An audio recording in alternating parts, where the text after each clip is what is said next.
Pessoal, me foi questionado como encorpar agudos.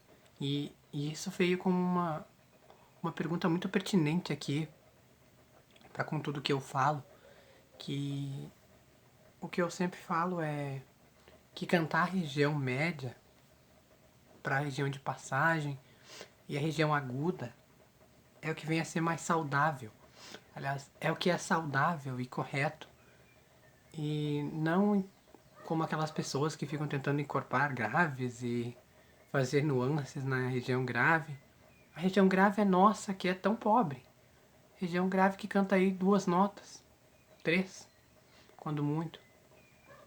Então, quando eu recebi esse questionamento sobre como encorpar os agudos, eu de fato gostei muito porque isso também mostra que, de alguma forma, as pessoas estão indo pelo bom caminho.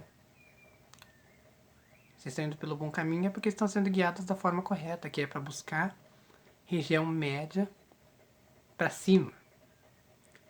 E graves aí esporádicos. Vejam vocês, para que nós estudaríamos graves se nós já temos essa região desenvolvida, não é verdade? E por que essa necessidade então de estudar os agudos, pessoal? Vamos uma breve explicação, é breve. Porque essa região ela não nos é muito, ela não nos é explorada. Vejam vocês que vocês não falam em região aguda. A maioria vai falar em região média. E quando errados, na região grave também. Mas a maioria das pessoas irá falar nessa região média que se concentra na oitava 3. O início da oitava 3, finzinho da 2. Geralmente nós nos referimos à região média, mas a região média na verdade refere-se à oitava 3. O finzinho da 2 não é bem oitava, não é bem região média. Eu estou sendo generoso com a oitava 2. Mas como encorpar os agudos e por que estudar os agudos? Porque essa região não nos é muito natural após nos tornarmos adultos, porque nos tornamos adultos e, na maioria das vezes, perdemos a condução natural da voz, que é na cabeça empurrada para frente, com apoio de máscara, apoio frontal do nariz. Então, como encorpar esses agudos? Temos algumas maneiras. Mas, primeiro, você deve dominar a tua voz de cabeça. Dominar que eu digo é você, inclusive, sentir que você fala nela. Porque é muito importante, pessoal, você falar com a mesma voz que você vai cantar. Porque se eu falo descolocado, então eu tendo a cantar descolocado. Se eu falo no peito, então meu canto tende a ser mais voltado ao peito. E isso me causará dificuldade em cantar agudos. Se eu falo na cabeça, então isso já facilita meu canto, se eu quero cantar na mesma. Então, você encorpar agudo, como é que você vai fazer? Se você já canta na tua voz de cabeça, essa voz de cabeça, vocês sabem que ela canta a terceira oitava, né? De dó, dó. O dó você ainda pode fazer no peito, dependendo aí da tessitura. O dó 3 ainda dá pra fazer no peito. Mas o ré já não dá pra fazer no peito. O ré, você já tem que passar dó, ré, mi, fá, sol, lá, si. E então, você vai indo pro dó superior, que é o dó 4, última nota do tenor. E, por um exemplo, esse dó, eu como tenor, ainda tenho essa nota na tessitura. Embora existam tenores, pessoal, que não tenham essa nota para cantar em voz e precisam fazer falsete ou mistura. É aí que entra o clímax do vídeo de hoje, que é... Nós vamos falar então sobre a voz misturada. Só que o fator principal da voz misturada é que você tem que ter então a tua voz de cabeça já desenvolvida. Porque justamente como o nome fala, é uma mistura de voz. De cabeça com peito. A primeira mistura que se dá é cabeça com peito. Nós na ópera chamamos de peito alto essa mistura, que é uma forma entre aspas de você elevar o peito, mas na verdade você não eleva o peito, não é? Você usa o peito como trampolim para a voz de cabeça ganhar volume nas regiões de passagem alta. Então, essa voz vai te dar aí passagem alta, ou dependendo da tua tessitura, notas um pouco mais atrás da passagem e um pouco da passagem alta. Vai depender da tessitura também. Então, tendo tua voz de cabeça já desenvolvida, você vai treinar. Como que você vai treinar? Eu aconselho 2 treinos muito interessantes. O primeiro é você pegar a vogal E. Vogal E não pode ser vogal I, pessoal. Vogal I fechada, como eu falei em resposta ao comentário que me foi feito. Vogal I, ela puxa pra frente assim como o I. E o puxar pra frente, claro, nos é bom, por quê? Porque nos traz pra voz de cabeça. Porém, o puxar pra frente em vogal E ou I nos mantém apenas na cabeça. E o intuito deste exercício que nós queremos fazer é conduzir essa voz para o topo do palato, que é onde está essa voz mista. Então, você tem que conduzir tua voz para o topo do palato. E para você conduzir tua voz para o topo do palato, você só consegue fazendo a vogal E como se estivesse com um acento agudo. Então, é E. E e não E. Vogal E. E esse E, se você tiver a ajuda de um teclado, eu estou com o meu agora desligado, mas se você tiver com a ajuda de um teclado, toque nas notas Sol, Lá, Si. 3. 3. Se você for barítono, então você toca Mi, Fá, Sol. 3. Se você for mais ousado, mesmo barítono, você então toca Fá, Sol, Lá. 3 também. Para fazer esse E, tá? E você vai subindo esse E. Conforme você vai fazendo a nota, né? É claro que o E vai começando a ficar cada vez mais agudo. Esse é o intuito, pessoal, porque a voz mista, ela é estridente. Em comparação a outros recursos, ela tem uma maior estridência. Ela tem mais esquilo. Então, ao passo que você encontra essa estridência e essa sonoridade, você grava. Eu quero que você grave na sua mente. Porque o corpo ele já grava naturalmente.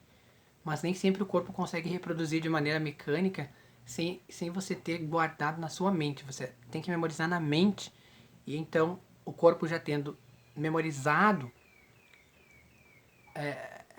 na musculatura, digamos assim, então aí sim, aí há uma conciliação de memória física com memória mental. E você consegue conciliar, você guarda aquela sonoridade, aquela sensação, e você consegue pôr em prática e então tornar maleável.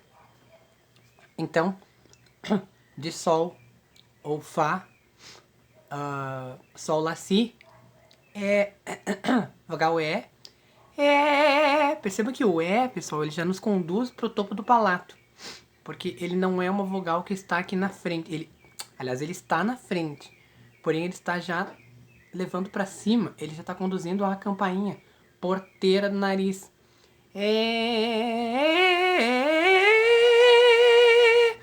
Isso vai começar a te guiar para a voz mista. Isto é o começo da voz mista, pessoal. Isso aqui que eu estou fazendo agora é uma voz mista. Por quê? Porque não é a cabeça. Perceba a diferença da voz de cabeça. É mais levinha, não tem todo a mista ela é mais agressiva realmente. A mista canta o rock, por exemplo. O rock, na maioria das vezes, é um canto mais agressivo, mais expressivo. O gospel também é um canto mais expressivo, exclamativo, e ele também é às vezes agressivo. E precisa dessa voz de peito alto. Então essa é uma maneira. Então, se você for tenor, cante Sol, Lá, Si, oitava 3, com esse E. Ré, Se você for barítono, cante de Mi, Fá, Sol ou Fá, Sol, Lá, 3. E faça essa escala. E desça e faça novamente. E desça e faça novamente. E assim vá vá memorizando mentalmente como é que você fez. A sonoridade. A outra maneira é como se você fosse falar não. Não. Perceba que quando você vai falar não, no N, a nossa língua vai parar no céu da boca. É exatamente isso que nós queríamos. Que a língua vai parar no céu da boca. Porque isso também nos remete a falar numa região onde seja favorável para a voz mista.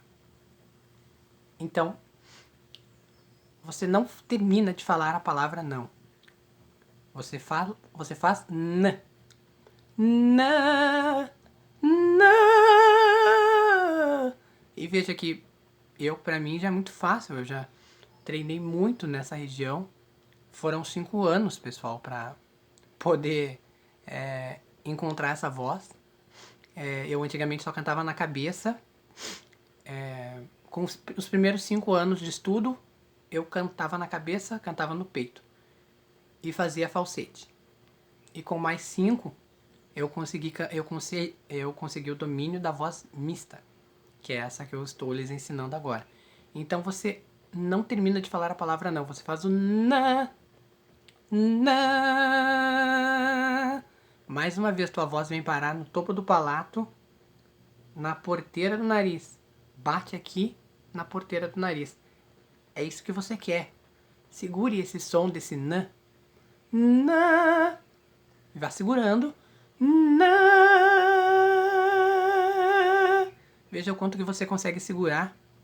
Isso também vai te dar uma resistência respiratória. Isso também já ajuda na resistência. Então é um exercício que ajuda para duas coisas. A primeira é para você começar aí a querer encontrar a tua voz de peito alto. E a segunda também te dá aí uma constituição respiratória aí, talvez até melhor do que você já tenha. Então aí são 2 exercícios fabulosos, tá? Pra você encontrar a tua voz mista. Como eu falei, pessoal, para você ter a voz mista, você precisa já ter tua voz de cabeça desenvolvida. Caso contrário, não dá. Você não pode pular algo que vem antes para tentar dominar aquilo que vem depois. Por exemplo, você não estuda falsete sem você ter a tua voz de cabeça também. Veja que nós cantarmos na cabeça é o primordial para nós termos tudo que vem depois. Entende? E por isso que eu digo que aqueles cantores que cantam no peito e que dão tanta ênfase ao peito são cantores pobres. Porque eles não cantam nada além de 4 ou 6 notas, 6 ou 7 notas, uma oitava. Quando muito, uma oitava, pessoal, porque também, dependendo da região que eles vão levando esse peito já não dá mais e cai na garganta. Então, para não sermos assim cantores pobres, nós estudamos os registros vocais. O que nos dá agudos é registro. Outra coisa também, só para encerrar. Não existe agudo, pessoal, de laringe baixa. Laringe baixa é garganta. Nossos agudos, nossa voz média, nossa voz empurrada para frente, nossa voz na cabeça, nossa voz estridente, bem colocada, é laringe alta. Isso aqui que eu venho falar com vocês no vídeo é laringe alta. E isso aqui eu não tô forçando, isso aqui é minha voz. Talvez com um pouco mais de volume, porque eu quero me fazer ouvir. E quero que fique tudo bem claro e explicado no vídeo, mas isso aqui é uma laringe alta. E para cantar é laringe alta. Para falar também deve ser laringe alta. Tudo deve ser sempre laringe alta. Não existe fazer coisas com laringe baixa. Se alguém falou para você que é saudável falar ou cantar com laringe baixa, essa pessoa está errada. Essa pessoa está querendo te ensinar e te passar conhecimento furado. Conhecimento que não é certo. Sempre falamos e cantamos com laringe alta. Essa voz é sempre alta para frente. Colocada na máscara. Ficar falando aqui para trás. Ai, ou ficar cochichando. Ou ficar falando para dentro. Ou ficar... Não, pessoal, isso não é certo, isso não é correto, isso não é saudável. Isso destrói voz. Isso te faz tossir, isso te faz ficar rouco, isso te vai fazer... Te traz toda a sujeira, porque a tua voz está em um lugar indevido. Não. não são regiões corretas para falar e muito menos para cantar, ok? Sempre canta e fala com a laringe alta. Voz é sempre para frente. Nós temos que nos fazer ouvir para fora do nosso corpo, porque se nós falamos para dentro, então nós estamos boicotando nossa própria fala. Nós não queremos nos fazer ouvir, então. Nós queremos destruir nosso aparelho fonador, falando para dentro.